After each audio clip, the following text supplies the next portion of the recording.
Well, I certainly hope that everyone's Thanksgiving was wonderful. I hope you did find some time to get re-energized and enjoy some good food, the company and family.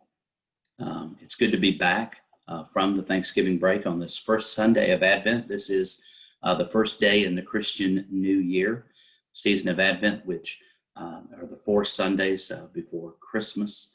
A beautiful time of anticipation of the coming King, in which many churches will be hearing sermons on texts concerning the day of the Lord, the second coming, as well as anticipating the first when the Word was made flesh and he made his tent.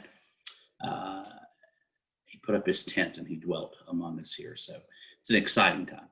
And so I welcome you back to this class. This is week 5. And we've got 3 assignments for this week as far as written work goes. And so I'm going to share my screen with you. And I just want to walk you through these. And we'll do that. All right. The first assignment is a holdover from week 4. I felt like it made more sense to write this paper given the topic that we're dealing with here in week 5. It was assigned for week 4, but I wanted to move it. A couple of you have already done it, and thank you for that. But for the rest of you, the week 4 activity 1 will be due by the end of this week, next Sunday. This is your 1,500 word analysis of choosing a character from Scripture from Act 4. Be sure it's not Acts 4, the book of Acts, chapter 4, but Act 4, where we focus our attention on Jesus. Very much like your Old Testament character papers, here are the questions for you to follow, and you can read the rest of that. And so this paper will be due by the end of this week, which is next Sunday, 6th of December. All right. The other 2 assignments you have this week are discussion topics. And so we'll scroll down to week 5 for this. All right. Taking a look at week 5, topic 1, you're writing a 500-word essay on the role of the Sermon on the Mount in our everyday lives. Be sure to break your essay down into 3 paragraphs that articulate 3 specific reasons. Be sure to engage with the drama of Scripture and the right article, which has been posted as a PDF on the module for this week, the instructional module for this week. So be sure to read N.T. Wright's. But what we're looking for here is the Sermon on the Mount is Jesus's kingdom message. It's in Matthew 5, 6, and 7. And there have been a lot of views on the Sermon on the Mount. There have been views on, like, who is Jesus addressing this to? Is this just for his immediate hearers there on the Mount? Or is this something that is for all of us to follow? Some other ideas is Jesus was preaching about what the kingdom will be like when the consummation occurs, when he returns. And so it's not something that we necessarily have to follow now. I totally disagree with that, by the way.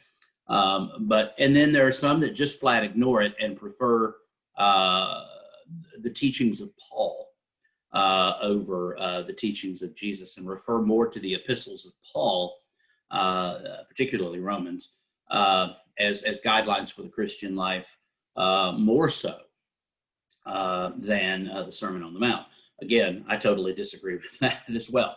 So I'm looking forward to hearing what you write. Now, listen, there's some very challenging things in the Sermon on the Mount. If you've never read the Sermon on the Mount, I want to encourage you, before you read this, and I believe it's in part of your readings for this week, but read it all. Matthew 5, Matthew 6, and Matthew 7. And then I'm very much looking forward to your comments on that. But this is week 5, topic 1, 500-word essay on the role of the Sermon on the Mount in our everyday lives. And just as a caveat, I'm all wrapped up in the Sermon on the Mount right now because it's part of my D-Min thesis that I'm working on. So I'm very much looking forward. Maybe some of you guys can help me with some of this.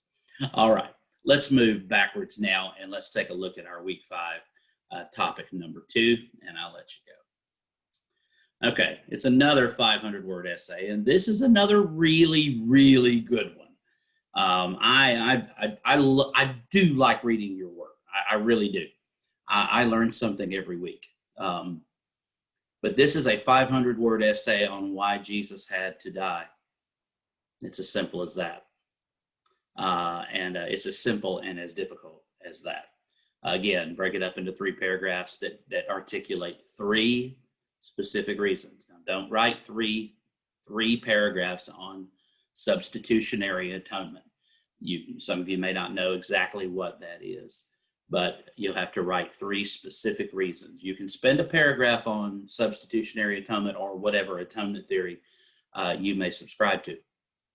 But don't spend the entire paper, the entire essay on just one.